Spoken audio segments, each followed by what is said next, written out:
Ladies and gentlemen, welcome. I'd love to introduce you to the man of the hour, the local legend himself of the 574, Terrible Tony. What up? How you doing, my man? Good to see you, bro. Thank you. And I'm trying to take you guys today inside of the mind of Terrible Tony. Got some big things going on. Got some big things about to open. About to jump into that, man. How you feeling today? How's the vibes treating you, man? I feel good. It was a beautiful day today. It's Sunday. It was a nice day. I think it was supposed to be colder than it was. But it's not, so I'm happy.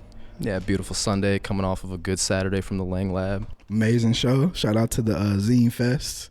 They did their thing last night. It was a good vibe. All the bands killed it.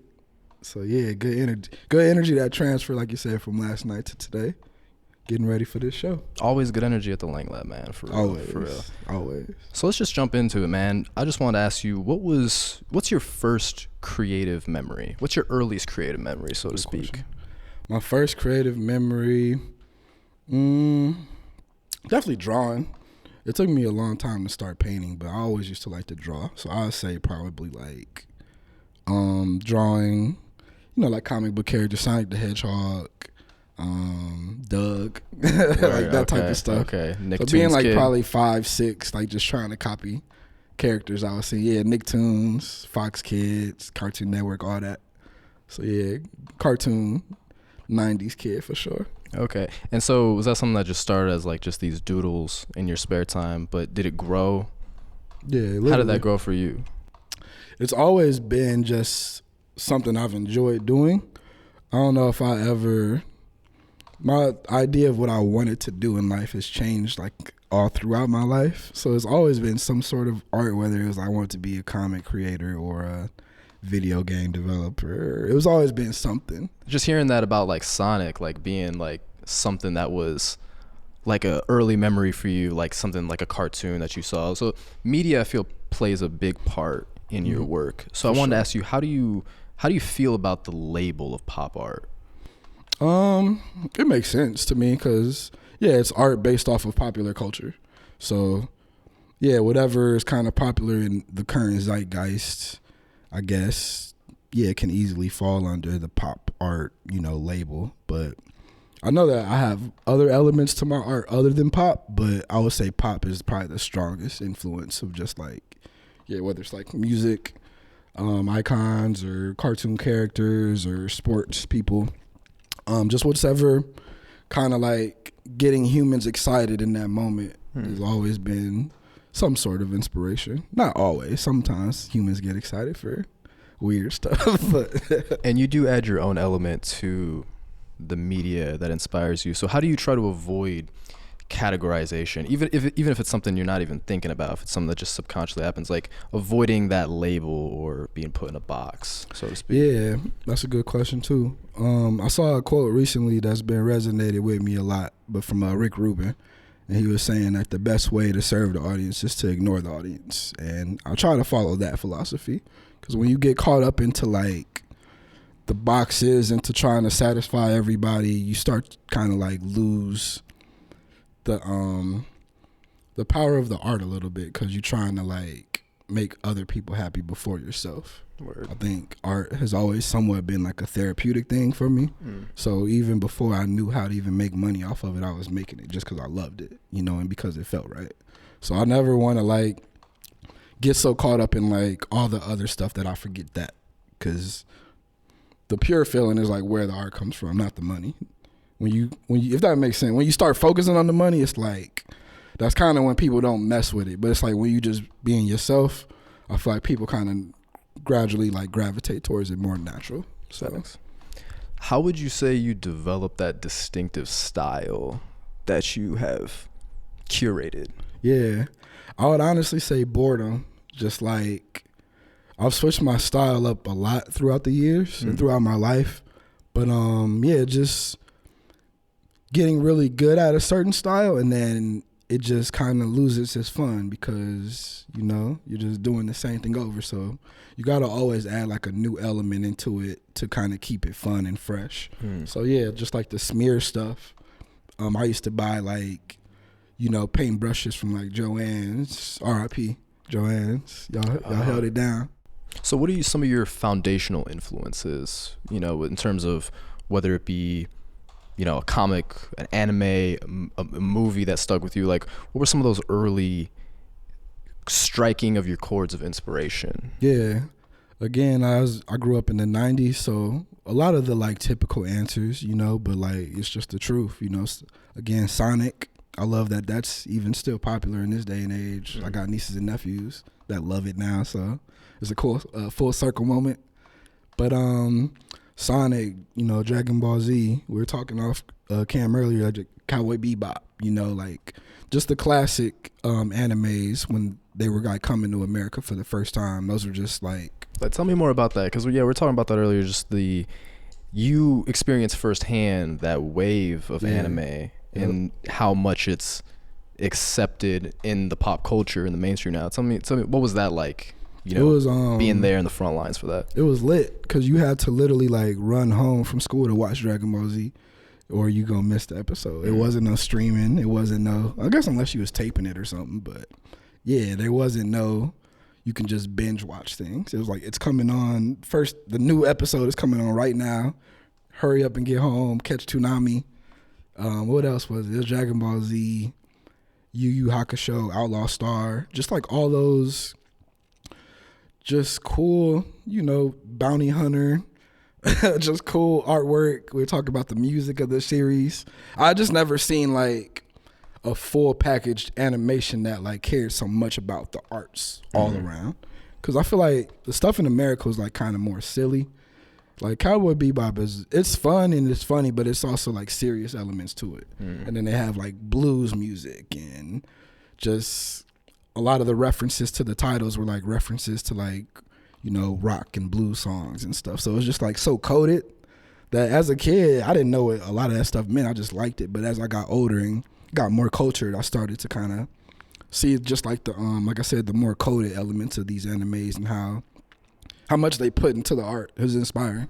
And you can't talk Cowboy Bebop without bringing up Samurai Champloo, of course. For real, yeah, all of that, and then that was basically the hip hop version of Cowboy Bebop, and that came out like a little bit. Cowboy Bebop was the 90s, Champloo was like early 2000s, so it was a couple years after. And that was Adult Swim, and again, that as well was a huge influence. Watching home movies and Aqua Teen Hunger Force and just all those like weird, silly shows. But then you stay up late enough and it's Inuyasha and Ghost in the Shell. So you kind of getting some of everything. So let me take me through that moment that you decided to pursue art full time as a career. Yeah. Or you wanted to take that seriously. I want to say that was around 20, maybe 15, something like that, maybe 2015, I think 2014, 15, something like that. So I had a roommate at the time, my boy Eli, shout out to my bro. But at that time he had a job and he had like just quit, and he's a musician. So he was just doing his music full time and going hard and like booking all these shows and traveling.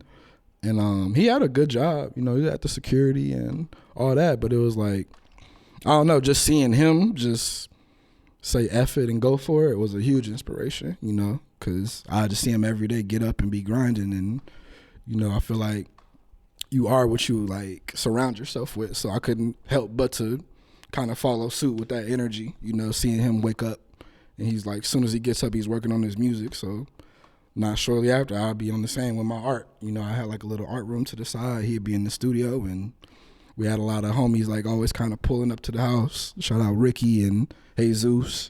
It was a real like cool like creative atmosphere. So I would say like that was probably the turning point where I felt like it was possible. And I had a job at that time, but I got fired, so it was kind of like the perfect time. It was like, I think the day I got fired, I literally like sold a painting, so it was just like, all right, I need to like lock in and like really do this. You know what I'm saying? So I'd say, yeah, just the association of just cool creative homies and just the willpower to do it, I guess, And I know you mentioned just a little bit about that early hustle, like working with and living with Jesus, correct? You were saying? Yeah. So what was that like? Back. What was that like? Crazy. That early grind, that early hustle, like that crazy. Camaraderie. It was fire, man. That's my brother too. Shout out to bro, huge pillar in the city, like for real. I call that dude the mayor. both of them, like they really are like huge influences to what I do. But with the Jesus situation, we got cool even years before that, and it was just a mutual thing. It was like we were both into like, I think we got cool online first because we were like into like the same music, and then we both were artists, so we like ended up, you know, just seeing each other around and got cool, start kicking it, go thrifting and all that. Shout out to Terrible Tony. Tony is like one of my best friends in the world. Incredibly awesome person, great artist. It's amazing to see where he is now. I remember when we met, he actually did not paint. Tony, I vividly remember Tony talking about not ever wanting to paint. So the fact that we are at a gallery where every piece in there he painted on the wall, as someone that's been there, you know, probably not as long as other people in his life, but seeing him throughout probably like a decade of friendship, it's been awesome to see. He is my favorite artist in the world. I would not be the artist and person that I am today without Tony. I mean that. So I shout out to Terrible Tony, man. Really awesome guy. My brother. Yeah, man, the Jesus thing, we ended up becoming roommates for some years, and we formed a group called Syndicate. Shout out to all the brothers, you know, AD and Swish, everybody. You know, I ain't trying to forget nobody, but yeah. What would you say as a word of advice to young artists out there, or your past self? Mm-hmm. What would you tell to a young artist? My past self, I'm gonna say lock in, little homie. Don't be so in your head. I'm talking to my current self too, I guess. But you got it. You know, you got it. There's nobody like you. We're all individuals. We all got our own influences, our own minds to think. So don't think that idea you're doing is dumb because you don't know who it's gonna resonate with. You know, just create, keep putting stuff out there, see what works, see what doesn't work. But just it's all the cliche answers, but just as I've been doing it, it's the truth. It's like you really do gotta. Nobody's gonna believe in you if you don't believe in yourself. You know what I mean? So it's like you do have to believe in yourself, and you have to believe that what you're doing is dope and it's worth it, and it is. You're worth it, and you're dope. So just keep going, keep locking in, and just keep doing you. You don't gotta change for nobody. Be who you was called to be. So. Okay, not to be on some Nardwuar shit and just bring up some random back personal detail, but many moons ago you mentioned being in the Air Force. Yeah. Tell me about that. What led you in? How did that experience shape into the Terrible Tony? Yeah, that was an experience. I've lived a couple lives, man. It's crazy. But yeah, the Air Force thing, that was like fresh out of high school. You know, I got a strong, beautiful black mama that ain't going for that. So she like, either you gonna get a job and go to college, or you gonna go to the military, or you gonna do something. I didn't want to go to school here, but my grades was too bad to go like somewhere else. But I didn't want to stay in Indiana. It's like, I'm a teenager. I've had it up to here with this place. I just want to be an artist and go to Chicago and follow my dreams and stuff. But my brother, I have a big brother who was in the Air Force. So he kind of was like the guide for that, to kind of like took me to talk to like a Air Force recruiter, and he had my back with that whole process. Shout out to the bro. But that experience was it was funny, bro. Shout out to all I'm still cool with a lot of them dudes from BMT and all that. So shout out to all the homies. But for the Air Force, I only went because they pay for school, and I wanted to go to the Art Institute in Chicago. So I had a plan. It didn't succeed, but there was a plan. I went there, did BMT, you know, boot camp and all that. Graduated, went to what is it? Not basic. What is it called? Tech school. Tech school is what it's called. And it's kind of like college. It's like you got a roommate, you walk into class every day. It's real boring and mundane.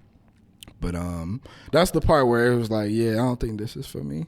You know what I'm saying? So I like long story short, I ended up getting kicked out. I didn't do nothing crazy. I don't get no dishonorable discharge or nothing, but the Air Force basically came, was like, I don't think this for you. And I was like, I think y'all right. And we parted ways. But no regrets at all, because I will say the most important thing I learned from that was just to appreciate things. Because in BMT, you know, they strip you of everything. They shave your head, you know, your facial hair. There's no contact really with the outside world for a couple weeks. You know, you don't get to make those phone calls. You got to like earn the right to write letters home and stuff. So just having everything taken away from you and you got to work back to get it, I feel like that taught me a pretty big lesson for sure. How'd you find your path after that? Okay. So when I came home, was just working kind of like regular whatever job, like retail. And that's not too far. I got back, I think like 2009, 2010-ish. So it really just wasn't far after that to where like I did the syndicate thing and met Jesus and all them, you know. So I don't know, just coming back. I never stopped making art. I was even making art in the military, you know. So I've always was doing something, but I guess, yeah, just coming back, I kind of was blessed to find like the like-minded individuals that was here. And that kind of streamlines us doing like the art stuff. So one thing about you, man, is like when I see your output and I just see, it's just like your social media presence, and I just see like how on the game you are, how on the ball with things being topical, just like your rate of consistency. What's the key for you for your timeliness or your self-discipline, and just kind of how consistent you are with your game? Yeah, that's a good question. You just gotta really like be on it. And I'm not the only person, you know. I follow a lot of artists that are even quicker than me, you know, sometimes. So yeah, when you dropped that GNX piece, I was like, dang, bro, I appreciate it. But again, it's like I think it was people that even got one before me, and it's not a race because we're all kind of recreating it in our own way. But in this day and age, there is a timeliness to those type of things, because we just live in this day and age where we're talking about something today and then tomorrow we forget about it. So it's like you kind of gotta, if you want, you know, people to react that way, you kind of gotta move fast, because, you know, it's the GNX thing one day and then, you know, it could be something totally different the next day, you know, whether it's like a sports thing or a Kanye tweet, or, you know, it could be anything. So you just gotta like choose what, but also it's like, it's not always just a viral moment. Just sometimes it's a moment that we all are witnessing together, you know, like the Super Bowl thing. I painted that because I thought it was dope too. Like it was cool to just sit there and watch that, you know what I mean? And it inspired me. So it's like, I was like, I want to hurry up and try to get this done while, you know, people are still kind of like talking about it and all that. And I felt like it would kind of just translate good with the style I do. But you really just got to like, just be quick, man. You just got to be quick.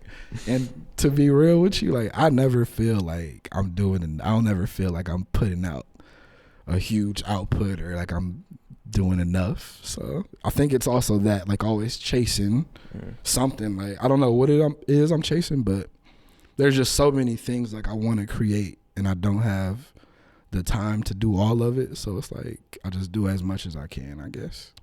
And even in that, I feel like I could go harder, for real. On like a personal note, that's almost this thing that I didn't expect about you, just talking to you, of sort of that feeling of, oh, I could be doing more, you know, because I feel like, whereas, you know, myself and I'm sure the whole community, you know, looking at your work and just like, we're not thinking about that. We're just seeing the output. We're just seeing like you on your shit. Yeah. And so I feel like it's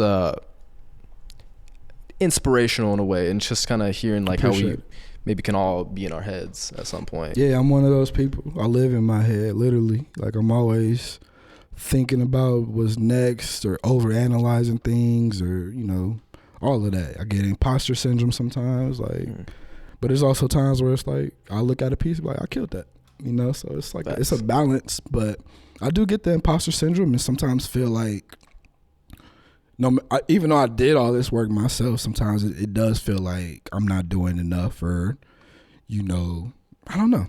I doubt myself just like everybody else does, you know, but regardless of the doubt, I just know how much I love creating and making art. So whether I'm doing it for an audience or not, I'm always gonna be creating. But yeah, I deal with that stuff. But you just gotta push through it and just keep going. Again, like what I kind of backtrack what I was saying earlier, surround yourself with the right people. Surround yourself with people that's gonna push you and that does, see the value you bring to the world, and vice versa. You can have people around that you're gonna better them too. It comes down to like, I feel like that type of stuff, because it's hard to get in your head when you're around people sometimes. Well, I guess sometimes being around people can put you in your head too, but I don't know. When you're around good energy, it's more contagious than the negative energy, I feel.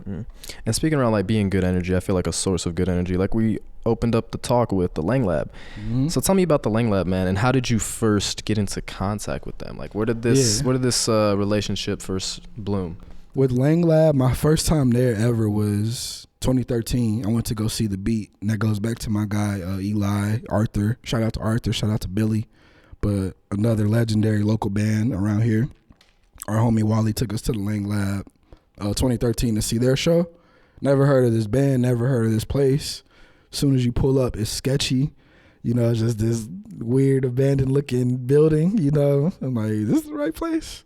And then you walk in and it literally like transforms. It's like a art clubhouse, you know what I mean? And yeah, I was just blown away, man. Like they were a fire band. They're called The Beat, but they're a fire band.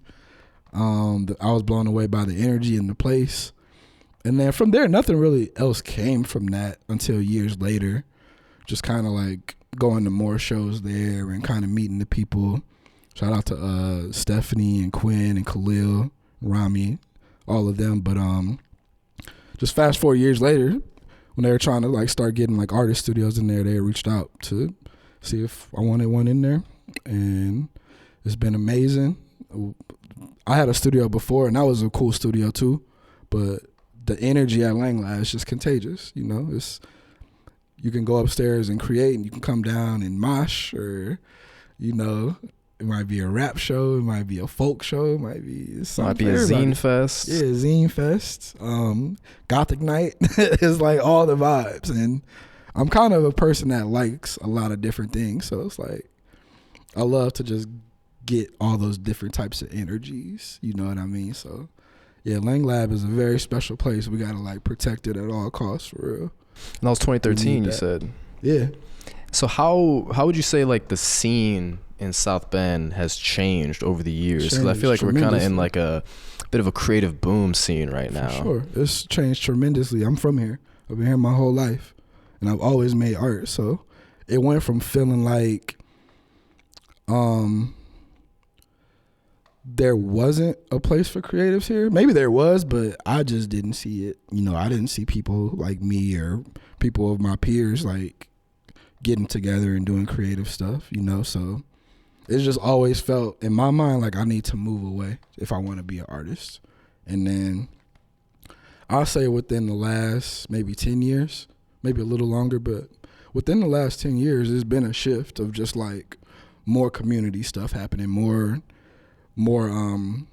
promoting and support of the arts and the music and food, and there's a lot of culture in South Bend, and a lot of talent, like crazy. We have crazy talent here, and more than just sports and music. Like we have amazing, even just in Lang Lab, everybody's space is kind of different. We have people who do like woodworking. We have a photography studio, painters,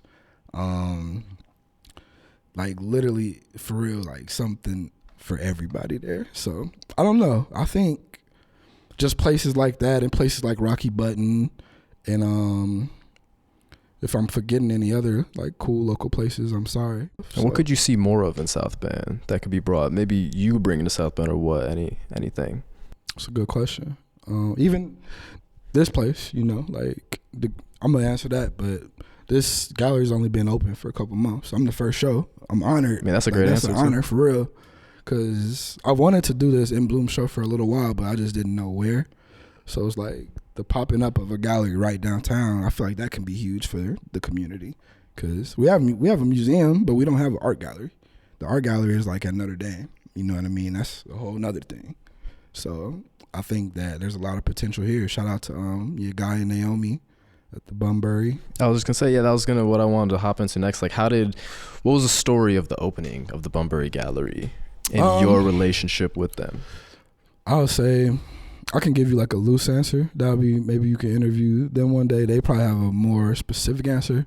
But I worked with Guy years ago at a frame shop, and we got cool. But he's an art collector. Like he appreciates the arts, and he has a pretty cool collection. So I think we had kind of maybe, when I started working there, I think we had maybe lost touch a little bit. But once him and his wife, I guess, came up with this idea that they wanted to create this, they had reached out to me, my friend Issa. She's also a local artist that's in here, M. But yeah, it's only been up since I think September, October-ish. So it's fairly new still. But yeah, I don't know. I guess they just felt that we needed that here, and I don't think they're wrong. Like, we need this energy, like a cool just art gallery. So again, you would have to like really ask them. I moved to Southend about 4 years ago, and Tony and I worked together at a great shop, and I've known Tony then, and been trying to encourage him. Even before I opened the gallery, in some tips, I've always enjoyed his art, and we opened in December of 24, and Tony is our first actual one-person show. Mm-hmm. So I tried to advocate for him for the last few years, and really enjoyed working with him. And this is the fruit of our friendship and collaboration. So what is In Bloom? Okay. In Bloom, this is a collection of flower pieces I've been working on for the last couple years. I really don't even remember how it started, or it's weird. It's weird because it's obviously you see it's way different from this. But I don't know. Like, I've seen some that date back to like 2022, maybe 2021. But I feel like for sure like 2022 to now. And I don't know. They've just been like an experiment, just trying new things, trying new mediums. The flowers are I don't know, dude. They just kind of just subconsciously just kind of like came out, you know, and I kept doing them, and it felt right, and the experimenting of it is still like fresh and fun. And the name kind of came from, again, like I like music, you know, so obviously one of the first things I think of is Nirvana's song In Bloom, because I'm a huge Nirvana fan. But at the same time, it's like kind of like it has multiple meanings, man. It's like there are moments in my life where I was kind of talking to you about like the imposter syndrome. There's moments sometimes where I feel like, you know, I'm kind of like in like a blooming phase, like a little late blooming phase, to where it's like, I know people feel a way about me, but in my mind, I feel like I'm kind of like just getting started with the art and creativity and expressing my stuff. I feel like everything up to now has kind of felt like practice. So I feel like the In Bloom is kind of like, you know, just showcasing like that, the blossoming of just like trying new things and experimenting. There's no rules with the flowers. It's just fun. It's like, I love colors. So it's like, I'm just trying just different things. So it has meanings, but it's also like meaningless in a way too, if that makes sense. You know, not to be all deep and weird, but Nah. It means stuff, but it's also like, it's just flowers, you know, and you know, sometimes they might have a title that might resonate with the mood I'm feeling at that time, because they aren't all colorful. There's one over there that's like all black. I think I had named that one like Funeral or something. So it's just channeling emotions and, you know, that type of thing. But yeah, just the blooming of just, you know, creativity and trying new things. I feel like I'm talking in circles, but that's kind of what it is. No, you're good, bro. So how long have you had this idea in the works for? At least a couple years. It's still, and even after this show, it's not like it's not gonna be done. Again, this is like kind of the start, because I want to like grow it to multiple things other than art. You know, I want to do like, you know, merchandise, like clothes, apparel. I got like Air Force Ones I've made with flowers on them. I want to, you know, have those out for the public and stuff. So I want to just really like, see where the flowers can take me. Like, let them bloom and just see what happens from it. You know what I mean? So I would say like this idea for this show has been like a couple years though. I'm excited, man. I've done solo shows, but again, like to quote like rappers, rappers always like, oh, that wasn't an album, that was a mixtape.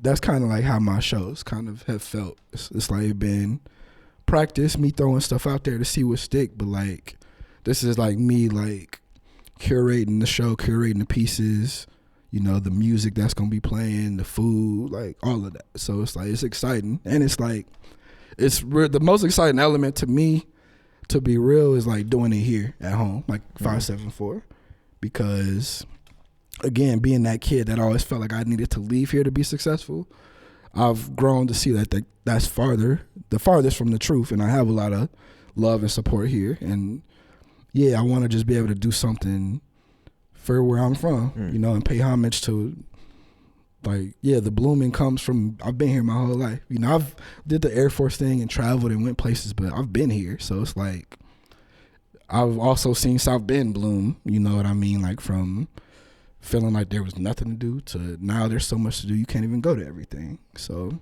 it's kind of like, even that, there's an element of in bloom also about like giving people their flowers, you know what I mean? And just appreciating people, and yeah, I don't know, even giving yourself flowers, be more kind to ourselves and not so critical and hyper analyzing everything. So again, there's multi meaning to it a little bit, but yeah.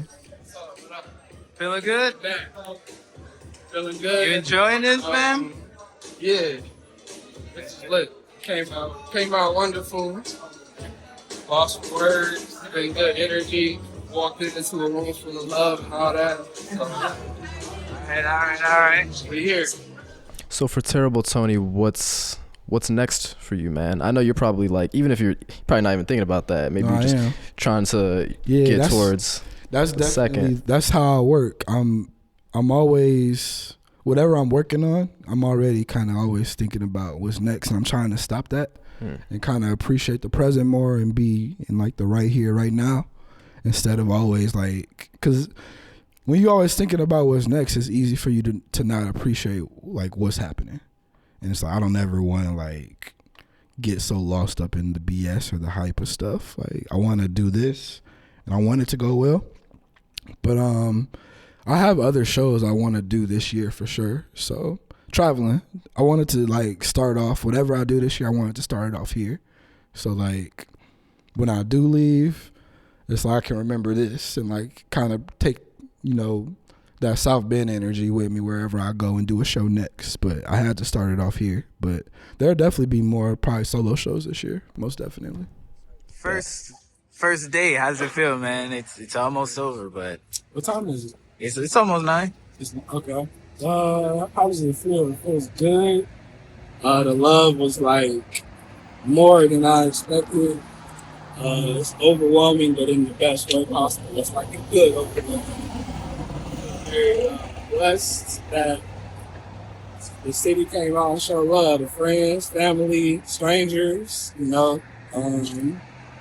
yeah, I feel good. I feel excited. Accomplished. That's what I wanted, and it happened. And yeah, we here. In bloom. 2025. More to come, though.